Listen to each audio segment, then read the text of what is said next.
कर्म फल सेवा करते करते बरसों बीत गए। उसका परिवार कभी कभी यह भी सोचता था कि हम सब इतने प्रेम भाव से संत महात्मा और ज़रूरतमंद लोगों की सेवा करते हैं, फिर भी हमारे परिवार में इस बच्चे के साथ ऐसा क्यों हुआ? इसका क्या दोष था जो वह अपाहिज है? एक दिन की बात है, जब संत महात्मा का सत्संग चल रहा था। हजारों लाखों श्रद्धालुओं उस सत्संग में बैठे हुए थे। संत महात्मा ने अपने प्रवचन पूरा करने के बाद कहा कि इस पूरे प्रवचन के विषय में अभी भी किसी के मन में कोई शंका हो तो वे बताए।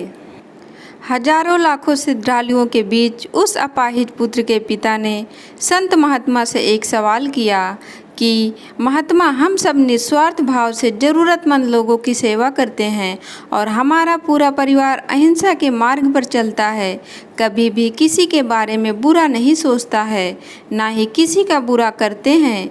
फिर भी ऐसा क्या गुनाह हुआ जो हमारा बच्चा अपाहिज पैदा हुआ? फिर गुरु ने जवाब दिया, वैसे तो मैं यह बात नहीं बता सकता, फिर भी आपके मन में दुविधा है तो सुनो। यह जो बच्चा है, जो दोनों टांगों से बेकार है, पिछले जन्म में एक किसान का बेटा था। रोज़ खेत में अपने पिता को दोपहर में भोजन का टिफ़िन खेत में देने जाया करता था।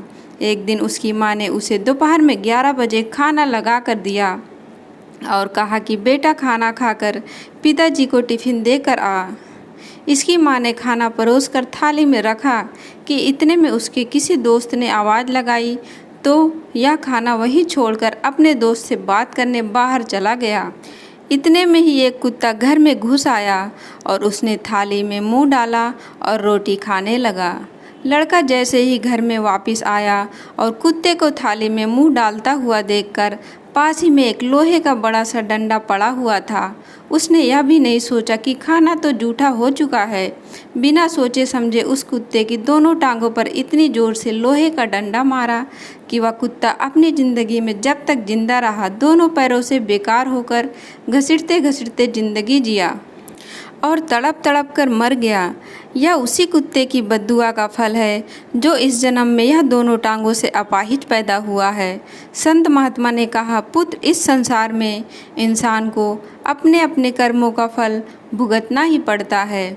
इस जन्म में अगर किसी की टांग तोड़ी है तो स्वाभाविक है कि अगले जन्म में आपकी टांग टूटनी ही है।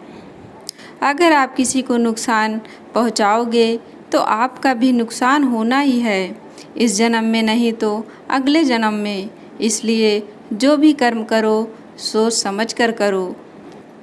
भगवान श्री कृष्ण ने गीता में कर्म को प्रधानता देते हुए यहाँ तक स्पष्ट किया है कि व्यक्ति की यात्रा जहाँ से छूटती है अगले जन्म में वहीं से प्रारंभ होती है।